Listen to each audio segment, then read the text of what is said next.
Welcome to Business Innovators Radio, featuring industry influencers and trendsetters sharing proven strategies to help you build a better life right now.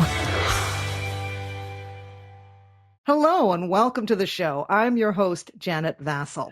Our topic today is nutrition, and my guest is Joanna Chodorowska.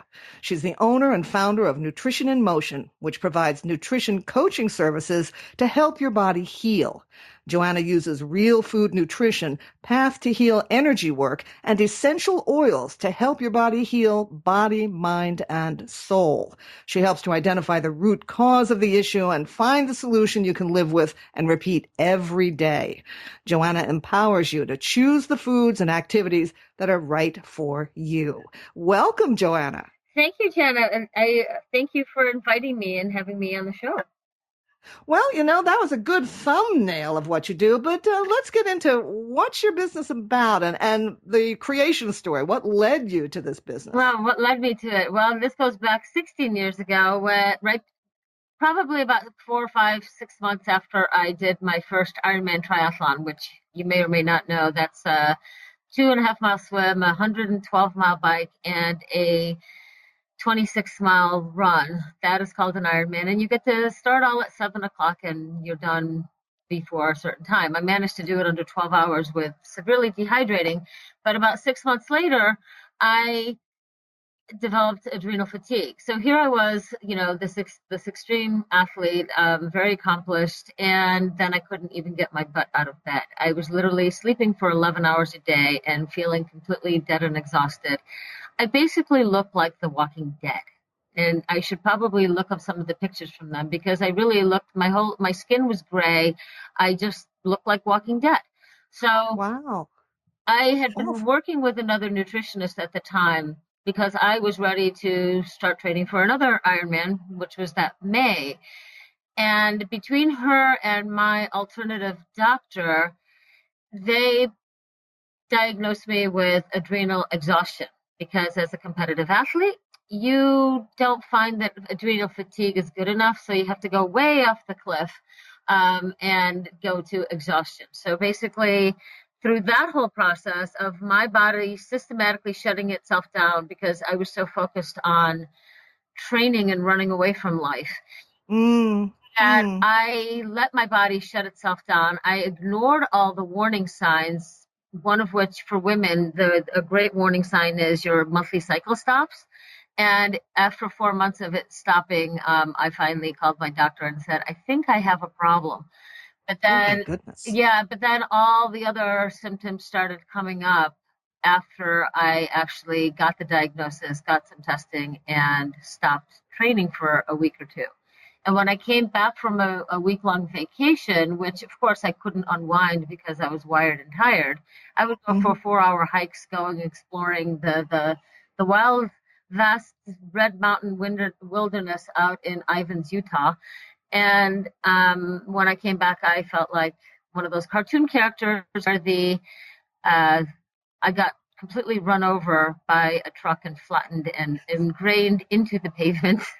Oh my God. But it's like your own mind is working against you. Here you were this high level athlete, and part of the achievement is kind of mind over body. And then you went to the extreme without knowing you were going to the extreme. You figured you were doing what you were doing, Right. Well, and that's also to prove a point that the mind is a beautiful thing. If you don't mind, it doesn't matter. So I just until everything shuts down. Yeah, until I really physically couldn't move. And then with the adrenals too, it's part of it is the adrenals can work on maximum overdrive until they really can't. So it's almost like if I told you to go run at a track, whether you're a runner or not, you understand this. If I told you to go run at a track, go run faster. Now do another lap. No, faster. No, keep going. But I'm tired. No, keep going. I'm tired. Keep going. And if you just keep going, I basically was like a car driving around on fumes for 3 months. And the mind was powerful enough that I totally shut that part out because I know I can do this. So I'm going to do this. And I kind of did it until my body gave me all the warning signs and I could no longer ignore them. Yeah, the body stopped you at some point Well, because your mind was going. yeah, and then when it stopped, then it said, "Oh, by the way, let me know. I'll let you know how tired I really am." And that's when I was just like, "Oh my God, what the heck is going on?" And I had every single symptom under the sun. I suddenly had PMS. I mean, I used to have moodiness and whatnots, and the crazy chocolate cravings before cycle and some bloating, but now I was moody all the time. I used to pride myself on being able to remember anything and everything, and I was in a sales position then. So I took notes about clients so that the next person, when I left, could follow what I had done. But now I had to refer to those notes because my short-term and long-term memory was non-existent. I mean, nothing. Wow. And Wow. until we fixed that nutrient imbalance, that part didn't come back. I used to be a very fidgety person. I still am. And that was the first time ever in my life that I wasn't fidgety because I was so exhausted. I had nothing left to fidget with. So then that's what led you to get into this nutrition coaching to work with what you had learned, I guess. Yeah, basically, I learned that the body can heal given the right tools. So nutrition was such a big part of it. And I was actually a nutrition junkie. I was reading all nutrition here, there, and everywhere. And I almost went to school for it, except that that course didn't come available at the school I was at until spring term senior year, at which point I was not going to be changing my major all of a sudden.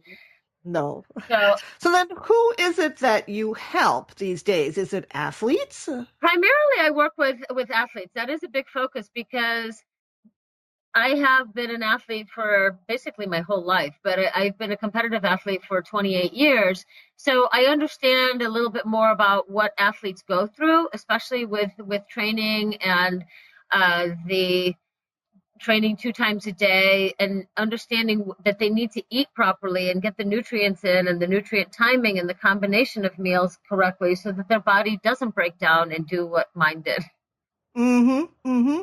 So then what kinds of problems do you generally see with this client? What are a couple of common problems that you have to deal with for them? Well, fatigue is one of them. So fatigue is a big one. Clients that are constantly hungry or they're not losing weight.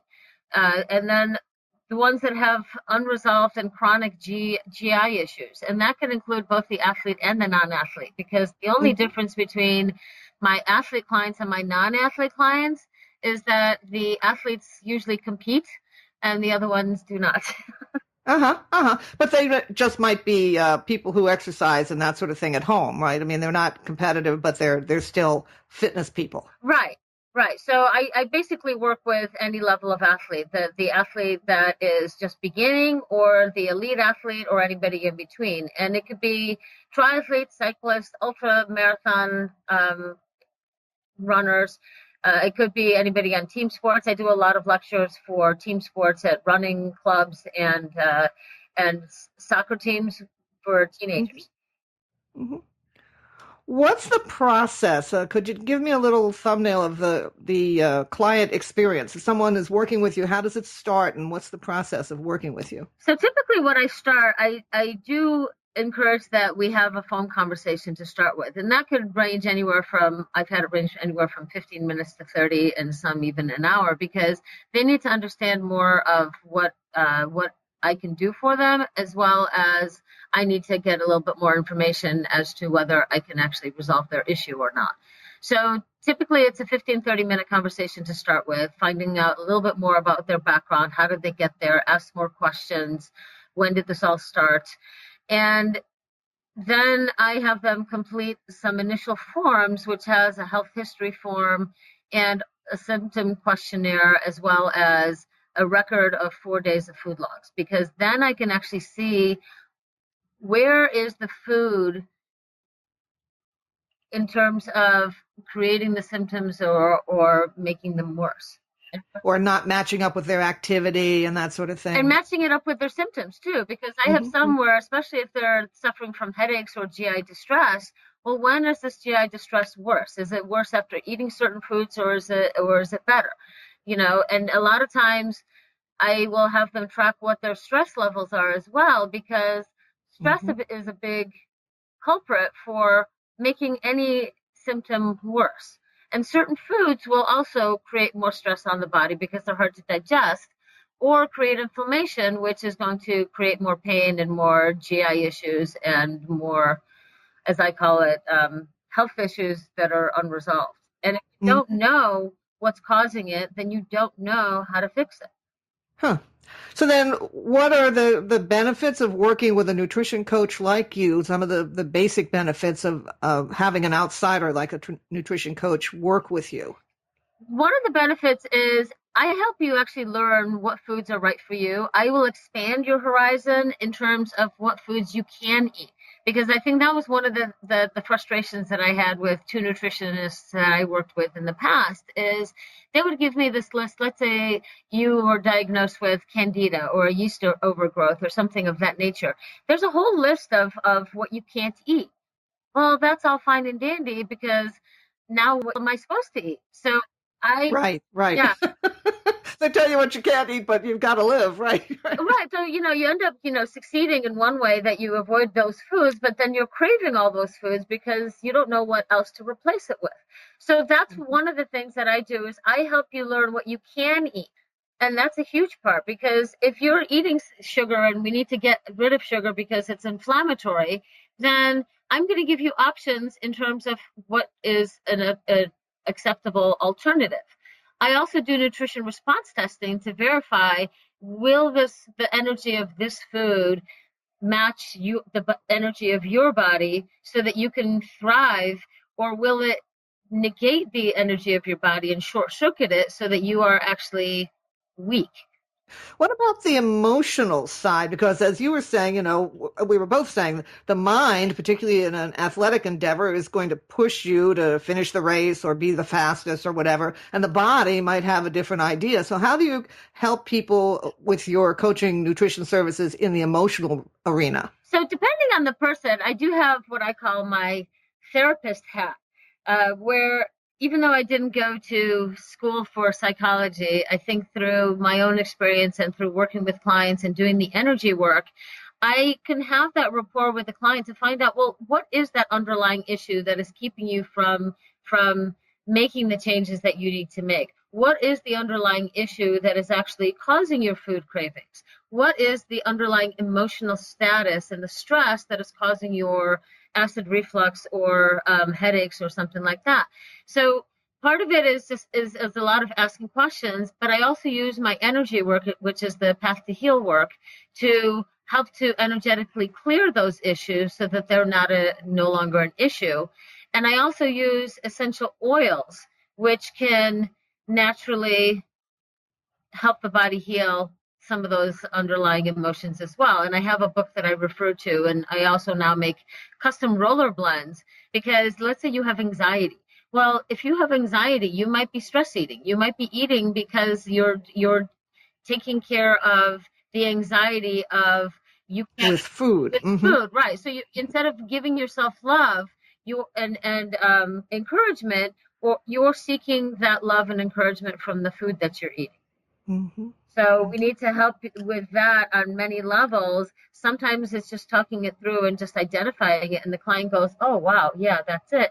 Other times I have to do the nutrition, not the nutrition response testing, but the path to heal work, the energy work, and the essential oils to really get to the underlying issue. Could you describe the path to heal work a little more? What is energy work if someone has never heard of it? So energy, we're all a bunch of energies, so to speak. So we have energies, we have chakras, we have vibration that our body wants to work at. And even the central nervous system, it is basically, when you're talking even with athletes and non-athletes, you need to have your electrolytes in place so that there's a conduction of energy that goes on correctly throughout the body.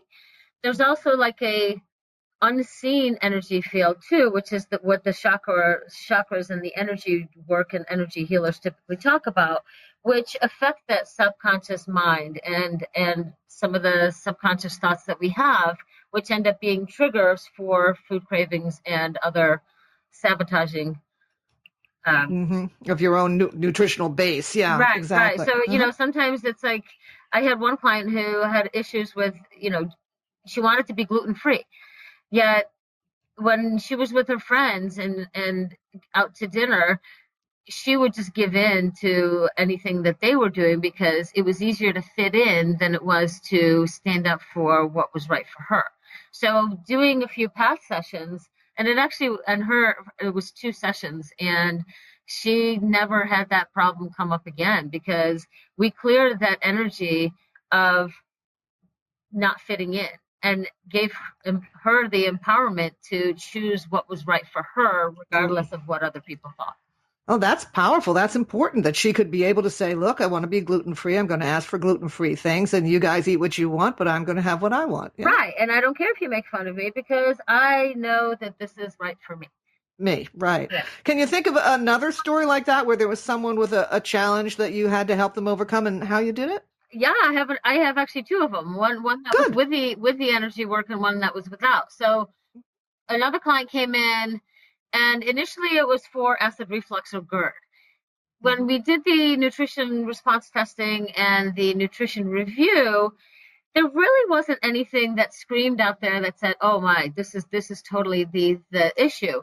And upon further talking, it ended up being a anxiety issue and not being heard at work and appreciated at work. And that's where the trigger typically was. The symptoms happened typically at work within a few hours of getting there. Oh, So, okay. yeah, so the path to heal work, we also included some essential oils because it was actually a combination of the two that in between the sessions, we used the essential oils to basically help clear some of that anxiety going into work. How do the essential oils work? Do you put them on your hands or do you light a candle or what happens with the essential oils that gives you, I guess, a relaxation, a calming effect? Well, it depends on the individual, but most people will just sniff it. Typically putting it into a candle is not, I wouldn't recommend that, but you can just diffuse it into basically a diffuser is like a mini humidifier. So you can use a diffuser. There are actually those little cardboard, like the things that you get at the dollar store that you set the car with. There are actually blank ones like that where you can just put a couple drops on the cardboard and hang it somewhere close to you, and that would be one way for you to get the scent. Because even just smelling the oils, you hate to say that the oils are chemicals, but they are kind of chemicals. Sure, they're natural chemicals, and that's not to say just because it's natural, it's always good for you. But for the most part, it's a natural way of healing. So it will actually affect the brain and the neuro pathways. Yeah. And I've read that the scent of, say, lavender helps people sleep. So it's in that area It's in that area. And for this client, it ended up being lavender was one of the scents, and then another one to help her feel grounded. So, yeah, so it was a combination of 2 oils that really helped her with that anxiety. And then 2 or 3 path to heal sessions as well to help clear that anxiety on another level so that she could actually start asking for what it was that she wanted and not have to hide behind the GERD and pretend that she was invisible. Yeah, because she was kind of pushing down what she wanted, apparently, and it was causing her a physical reaction. Right. So, you talk about not being able to speak your voice, you're pushing down right in the throat section into the stomach. So then you're not digesting situations well. You're starting to misconstrue them as something else, and that creates more anxiety. Amazing. Now, then there was another one that you had to help overcome something, but they did not need energy work. Could you explain that? Right. So I had a client actually 2 weeks ago who he is a cyclist, but somehow this summer he can't seem to get the training in.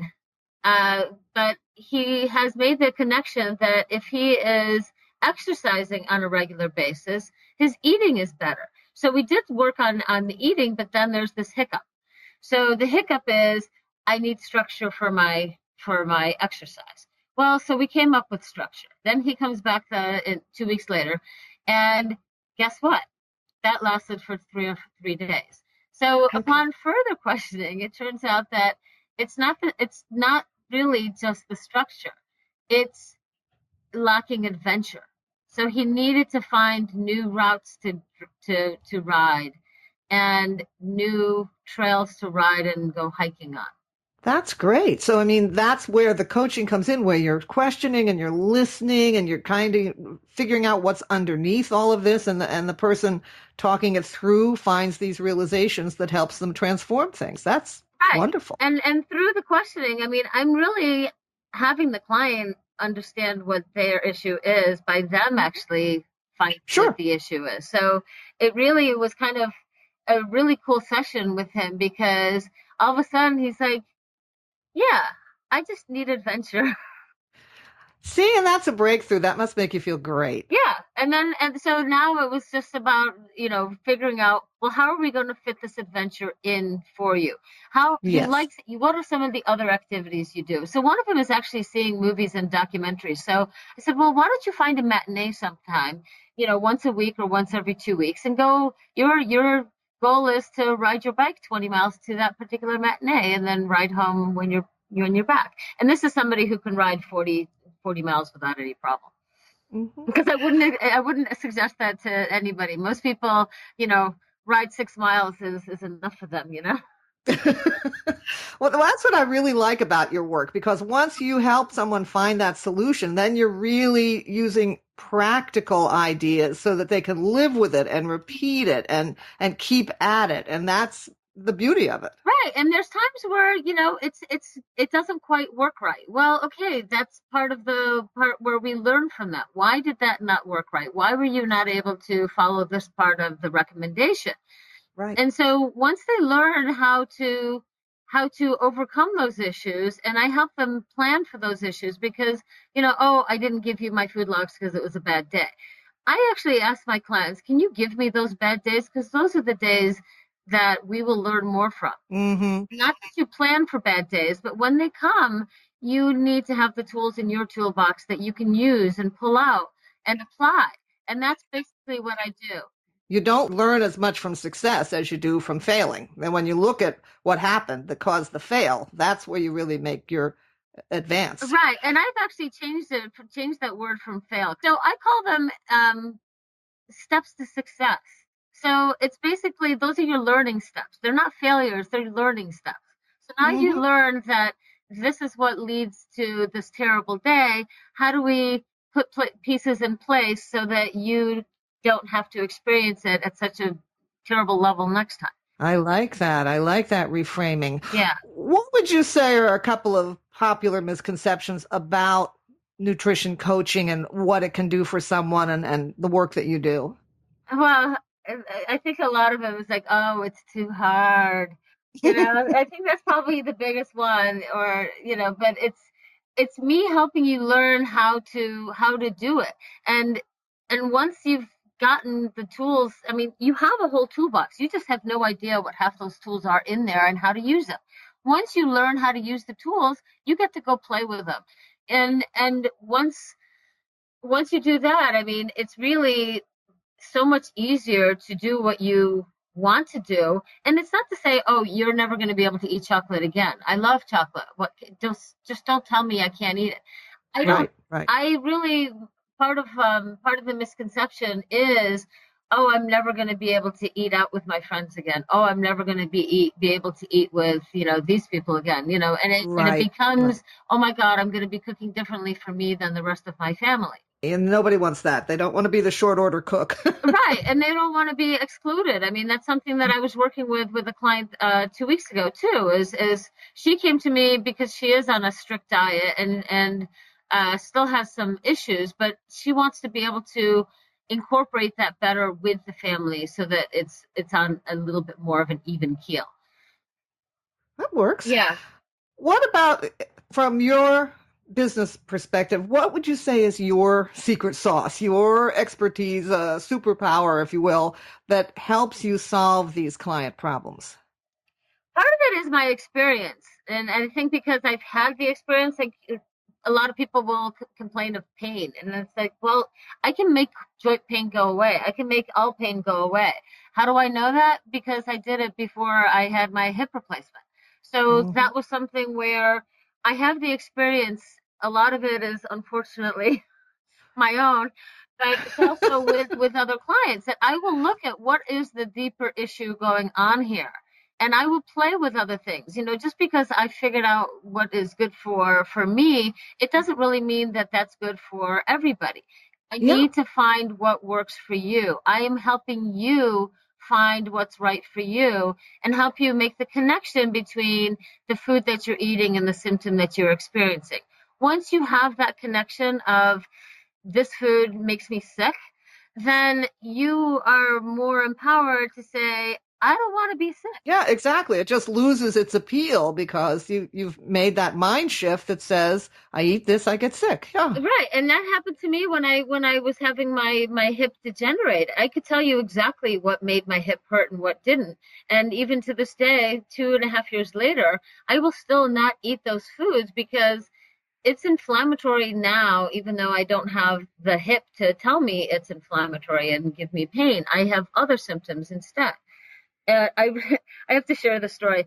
It was before my hip replacement, probably 6 months before, and then maybe the year before too. But I was going to have an open house or a party or something, and so I bought 2 bags of dark chocolate M&Ms. And I'm not supposed to be eating sugar, and I'm not supposed to be eating wheat because those I know were inflammatory, and I confirmed that with nutrition response testing. But, I had a coupon. They were on sale. Oh, I can save them for the party. Well, yeah, right. And my hip was just killing me. And I thought, good grief, what the heck? So, okay, don't eat M&Ms. Well, 6 months later, same thing. Different event, different occasion. I can have a coupon and they're on sale. Why not? Same thing. And I thought, what the heck? Am I stupid or something? Why don't I get it? Well, the time frame in between is I forgot why I stopped eating it. So I eat it, then I remember, I eat it, then I remember, and suddenly the light bulb goes off and I go, oh, I shouldn't really eat those because it's going to be a problem. And that's basically what I do with my clients. I give them that empowerment that this is a process. Your process might mean you try it every 3 or 4 months and have disastrous results, or the symptoms come back and you haven't quite made that connection. That's okay. You'll get it eventually. Maybe it'll be after the second time, maybe it'll be after the fourth, but I am not here to berate you for that learning process. Right. Not make a judgment about it. Let's just talk it through. Yeah. And I'm giving you the understanding and the empathy so that you can make the better choice next time and help understand what's really happening. And that's I think what keeps me helping my clients on and on is I'm actually their advocate and their advocate for health and helping them through the whole process with empathy and compassion. Could you suggest something, perhaps a tool or a tip or a resource that can really make a difference for someone, for themselves, to start in this process? Well, I think there's so many different reasons why food doesn't work for people, and there's so many different reasons, and it depends on what is not working for them. Are they not feeling well? They need to call somebody to talk to them about it. But it does help to start writing down what you're eating and kind of just getting a general idea of, well, what am I eating? Is it mostly processed food? Is there any real food in there?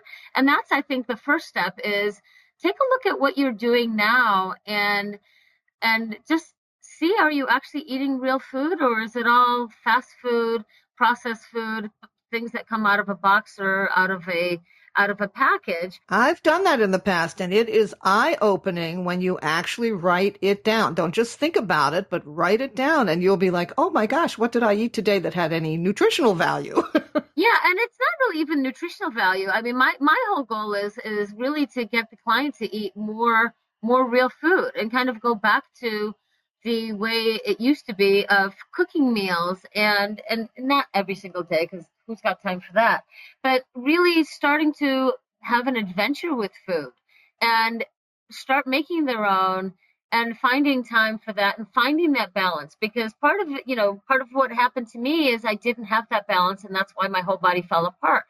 And people are on that road to kind of disarray and ill health just because they're putting their priorities in a different place, and rushing is more important than actually getting the nutrients in. And if you're rushing, sometimes for me, I have to work with clients on how are you actually sitting down to eat a meal? How are you actually chewing your food? Are you chewing your food? Are you drinking liquids with the meals because you chewed 3 times and now you've got to hurry up and finish? Because that's a big part of it too. You're not going to absorb the nutrients and you're not going to digest any of the food that you've got, regardless of what it is. So my first thing is really start taking a look at what it is that you're actually eating and where is the food coming from. Is it coming from a package or is it coming from real food that's been grown on a farm? And so that would be a first step that someone could do right after this program, could be start taking a stock of what you're eating and look for the real foods that you can either incorporate in your diet or use more of. Right. And I mean, I do classes and I do work with clients on how to read food labels as well, because a lot of times it's not the nutrition facts that are that important. It is the ingredients that you really need to look at. And being a chemistry major, I can pronounce pretty much any of them, but that doesn't mean that that's something I want to put into my body. And another one is portion size. Just because you have a box or a can or something that says this is the number, that might be only, 1/4 of that would be the right portion. Right. Well, and that's a lot of it when we were talking about writing down what you're eating. Sometimes it's about measuring your food to know how much you're eating. Mm-hmm. So a lot of times with clients that initially come to see me, I do suggest, spend a week measuring it, just because you need to know what a half a cup of that food is. Right. And once you have that general idea, then the measuring, it's not useful anymore. And that's another thing that with food logs, measuring, once it becomes not useful anymore, it's no longer a useful tool. You now start begrudging everything, and then you stop doing whatever you're supposed to do because, you know what, I'm not doing it. That's where part of the therapy comes in too, because if you're making somebody do something and that's not really the way that their mind works, then that's probably not going to work very well. When I had my adrenal exhaustion, I could document everything, but I couldn't analyze it for a squat. Now I'm on the other end where I don't really want to be the one writing it down, but I can analyze it just like that. Well, there's a lot to consider, and obviously a lot that you can help with people with. How can a listener find out more about you? The first is go to my website, which is www.nutritioninmotion.net. And you can read some of my blogs. You can, I have now videos that I've been putting on Facebook as well that I am uploading onto that page. Then obviously I'm on Facebook under my personal page, but as well I have a Nutrition in Motion fan page and a Nutrition in Motion group page. Ah. And then I have one for the Path to Heal, which is a group page that is all those inspirational kind of things called Awaken a Path to Your Heart. Once you're connected to your heart, you can actually do anything. Lots of ways to interact with you. Thank you so much, Joanna, for joining us and for sharing all this good information about nutrition and about your business and how you help people. You're welcome. Thank you for having me, Janet. Well, this will do it for this episode. I appreciate you listeners giving us your time. And remember, it's always okay to like or comment or share our shows. Until next time, I'm Janet Vassell. Thanks for listening. Bye-bye. Thanks for listening to Business Innovators Radio. To hear all episodes featuring leading industry influencers and trendsetters, visit us online at businessinnovatorsradio.com today.